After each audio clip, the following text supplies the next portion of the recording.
Last night, you were surrounded by people, and you have never felt more alone. Maybe it was a party. Maybe it was a family dinner. Maybe it was just a crowded subway car where everyone was staring at their phones, including you. The noise was everywhere. The people were everywhere. And somewhere underneath all of it, there was this quiet, hollow feeling you couldn't name and couldn't shake. You probably blamed yourself. You told yourself you were being dramatic, that other people were fine, that you just needed to try harder, get out more, be better at this whole human connection thing. But here's what nobody ever told you. That feeling isn't a personal failure. It's an alarm, a biological alarm that has been firing inside the human nervous system for 300,000 years. And the reason it won't stop, the reason it follows you into crowded rooms and quiet bedrooms alike, is that the world you were built for no longer exists. Your brain is a tribal brain. It was shaped not over decades,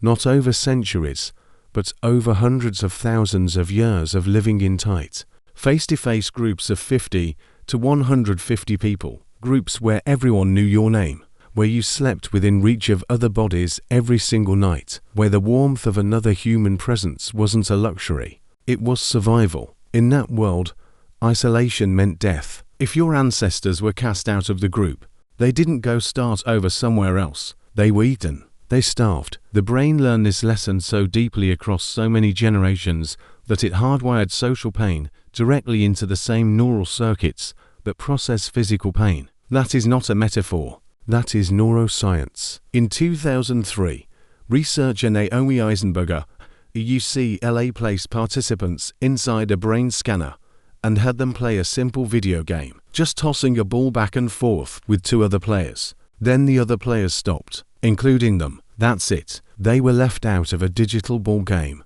And when Eisenberger examined the scans, the region of the brain associated with physical pain, the dorsal anterior cingulate cortex, lit up exactly the same way it would if someone had broken their arm. Your brain cannot tell the difference between social rejection and a physical wound. It responds to both with the same alarm. Now look at your life. You might live alone. You might commute in silence, sealed inside headphones or a car. You might sit in a room with 50 co-workers and speak to none of them about anything real. You come home. You eat. You watch a screen that simulates the presence of other humans because your brain is desperate for the signal of other humans being nearby.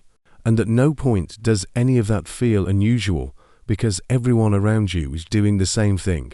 But your nervous system does not know it's normal. Neuroscientist John Cockchopo spent over 20 years at the University of Chicago studying what loneliness actually does to the body. He found that chronic loneliness raises cortisol levels, disrupts sleep, suppresses immune function, and accelerates cellular aging in measurable, documented ways. The mortality risk of chronic loneliness, Cockchopo found, is roughly equivalent to smoking 15 cigarettes every single day. Not slightly elevated. The same risk. Your body treats social disconnection as a medical emergency. Here is the paradox. Your tribal brain cannot solve. You have more ways to reach other humans than at any point in the 300,000-year history of your species. You can message anyone on Earth in seconds. You can join communities of millions. You are, by every measurable standard of contact, the most connected generation of humans who has ever lived.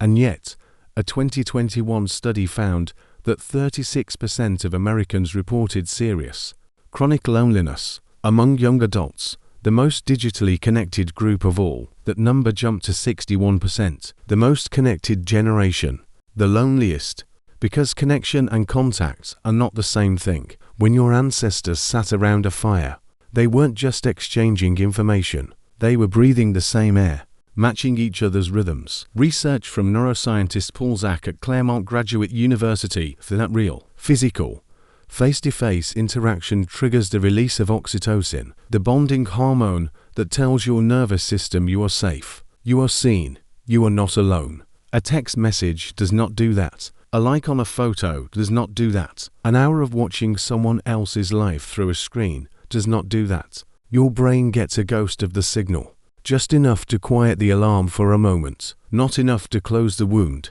Anthropologist Robin Dunbar at Oxford has spent decades mapping what humans actually need to stay well. His research is clear. The single strongest predictor of long-term well-being, stronger than income, stronger than career success, stronger than physical health, is the quality of your close relationships, not how many followers you have, not how many contacts are in your phone. The depth of the relationships where someone actually knows you.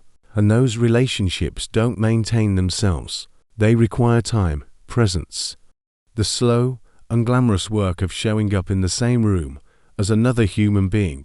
Your tribal brain was built for a world where that happened automatically every day by necessity. The modern world made it optional, and when it became optional, it started to disappear. You are not broken. You are not bad at people. You are an ancient social animal running on ancient wiring inside a world that was built for speed and productivity and individual achievement, not for the kind of closeness that actually keeps a human nervous system alive.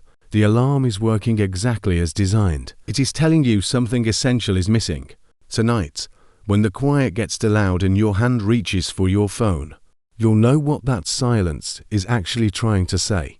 And for the first time, maybe you'll listen.